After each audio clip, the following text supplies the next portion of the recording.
Richard Dawkins is an English ethologist, evolutionary biologist, and author.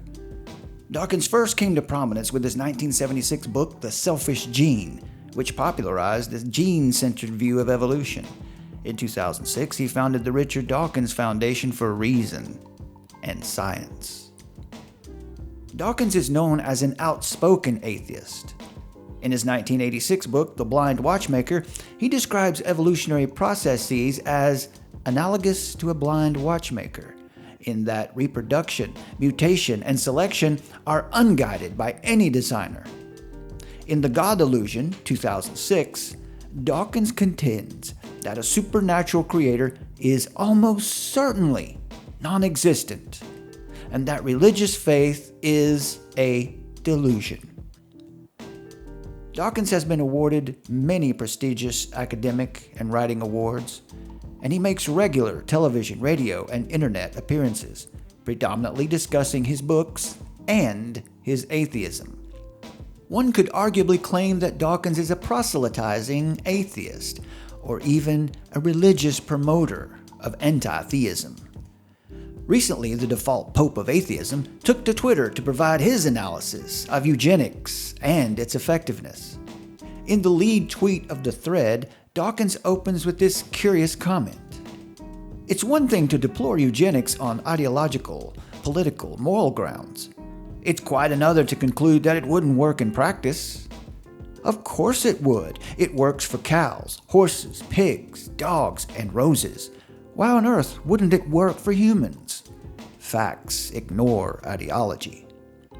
Now, after a small nuclear detonation in the Twitterverse where he was evenly skewered by humanists, atheists, and theists alike, Mr. Dawkins, realizing he'd better walk that comment back a bit, offered the following tweet. For those determined to miss the point, I deplore the idea of a eugenic policy. I simply said deploring it doesn't mean it wouldn't work. Just as we breed cows to yield more milk, we could breed humans to run faster or jump higher. But heaven forbid that we should do it. Now, as Christians, we are a charitable lot, and I would like to extend the benefit of the doubt to Mr. Dawkins on this probable, sizable brain cramp he seems to have had. However, there is another point to be made about Dawkins' claims. Upon what objective moral standard does he ground the assertion that eugenics is wrong? Now, before we deal with his glaring lack of objective morality, let's first gather a working definition of eugenics. Eugenics is the selection of desired heritable characteristics in order to improve future generations, typically in reference to humans. To discredit Dawkins' subsequent damage control tweet, eugenics is rarely used in reference to cows or livestock. The term common in that context is breeding or raising. The term eugenics was coined in 1883 by British explorer and natural scientist Francis Galton, who, influenced by Charles Darwin's theory of natural selection, advocated a system that would allow the more suitable races or strains of blood a better chance of prevailing speedily over the less suitable. Social Darwinism, the popular theory in the late 19th century that life for humans in society was ruled by survival of the fittest, helped advance eugenics into serious scientific study in the early 1900s. By World War I, many scientific authorities and political leaders supported eugenics. Today, we like to pretend as if eugenics was simply a dark period of our ignorant past. The truth is, eugenics is alive and well in the hearts and minds of many who have nothing of substance in which to ground their idea of morality. Subjective moral values lead to ideals like eugenics.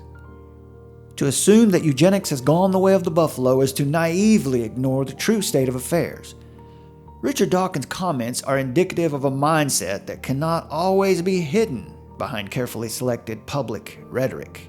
The truth tends to leak out for all to see.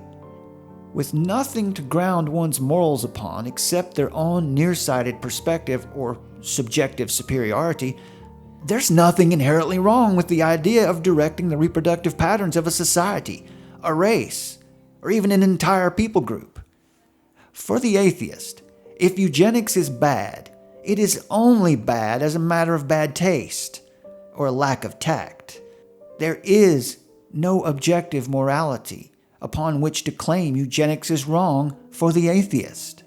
The moral argument for the existence of God comes in a syllogism and goes like this. Premise 1. If God does not exist, objective moral values and duties do not exist. You see, without God, naturalism is true and morality is an illusion. Premise 2. Objective moral values and duties do exist. We see this in our everyday experience. The conclusion, therefore, God exists. This is not a claim that atheists cannot be moral. Of course, anyone can behave in a moral fashion. The point of the moral argument is that without an objective moral lawgiver, there is no objective morality, only subjective opinions about what feels moral or seems to serve the benefit of the most people at any one given time. That contention breaks down very quickly under the weight of eugenics, as it was considered for more than a generation to be the prevailing wisdom. The program of directing the microevolution or adaptation of human life is not a figment of past dastardly deeds. The program is alive and well today and cleverly masked under such kinder, gentler monikers as genetics or Planned Parenthood. The promotion of legal abortion as a convenience or as a woman's right to choose, with all the force of identity politics pushing it along today, works to the same ends as the openly declared eugenics programs of the past. In previous presentations on this channel, we have seen the correlation between a sharp rise in atheist or non-Christian lifestyles and a significant drop in the birth rate of Americans. The implication being that as godlessness increases, the rate of birth of American citizens decreases. Christians fight hard against abortion. Atheists, with few exceptions, tend to support abortion.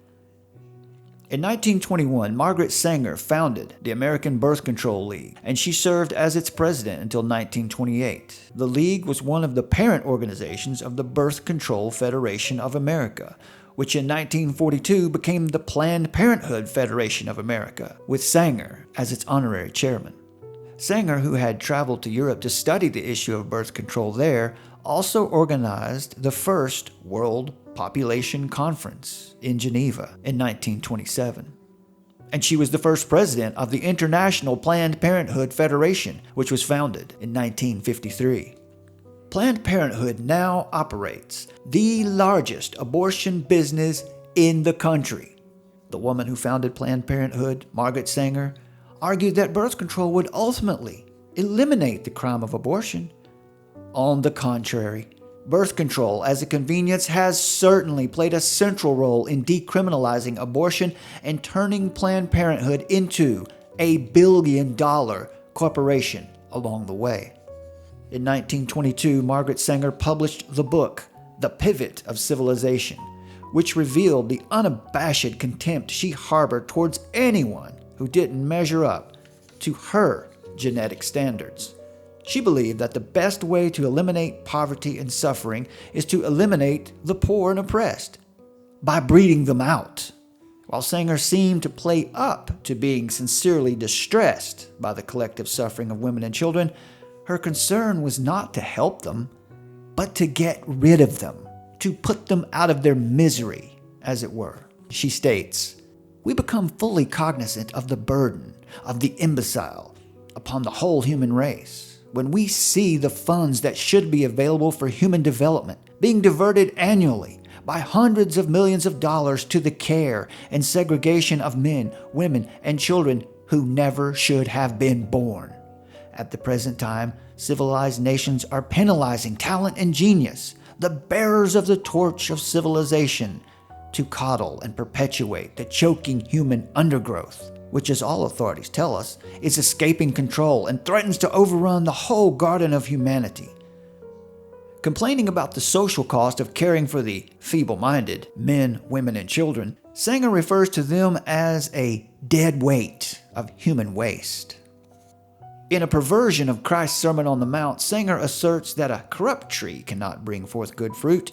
Every tree which bringeth not forth good fruit is hewn down and cast in the fire.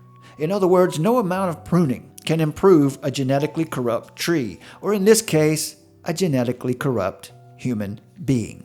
She also boldly and coldly states there is every indication that feeble-mindedness in its protean forms is on the increase, that it has leaped the barriers, and that there is truly a feeble-minded peril to future generations, unless the feeble-minded are prevented from reproducing their kind.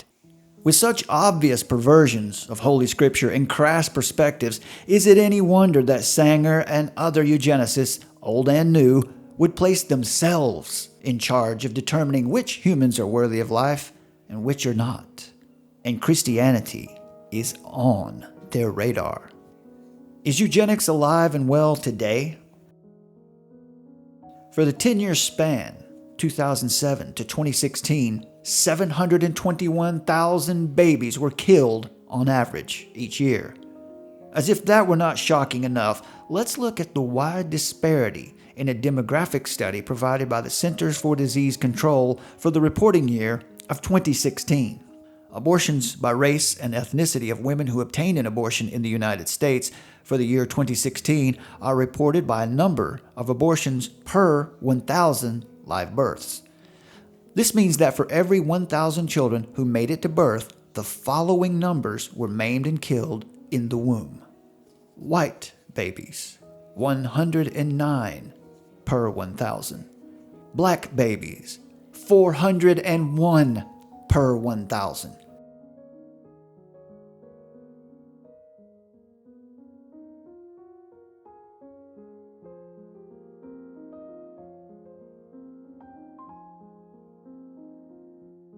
The most common argument as to why this number is so high has less to do with promiscuity and more to do with increased availability of abortion services to certain segments of society. Now, correlation is not causation, but it is most certainly evidence that demands an explanation. It should not be ignored. Does that sound like a tinfoil hat-wearing conspiracy theory? Does it sound unreasonable that government or non-governmental organizations would run experiments on Americans, or specifically Black Americans? I submit to you perhaps the most enduring wound in American health science. Known officially as the Tuskegee Study of Untreated Syphilis in the Negro Male, the 40-year experiment run by the Public Health Service officials followed 600 rural black men in Alabama with syphilis over the course of their lives, refusing to tell patients their diagnosis, refusing to treat them for the debilitating disease, and actively denying some of them treatment. Whistleblowers brought an end to the incredibly unethical study in 1972, finally prompting the development of what would become modern medical ethics. But the lives of those black men and many of their families were mostly ruined. Many men died from complications of syphilis, and several of their wives and children contracted the disease. It is an apt comparison in the eyes of black anti-abortion activists, many of whom argue that Planned Parenthood founder Margaret Sanger was a supporter of eugenics, who, some say, worked to intentionally lower the black birth rate. Margaret Sanger certainly did support a form of eugenics. That black women are far more likely than women of other races to get an abortion, accounting for roughly 1/3 of those undergoing the procedure, according to one commonly cited study, is, to the black anti-abortion movement, proof that something is amiss. And while polling doesn't fully capture the complex viewpoints, the black anti-abortion movement has landed on a provocative argument. Now, perhaps Richard Dawkins misspoke. Perhaps eugenics is alive and well in the 21st century. Perhaps it's a little of both. What's for sure, the case is not closed. And atheism, in the name of survival of the fittest, under their controlling hand, of course, has certainly caused more death and suffering than any religion could ever measure up to.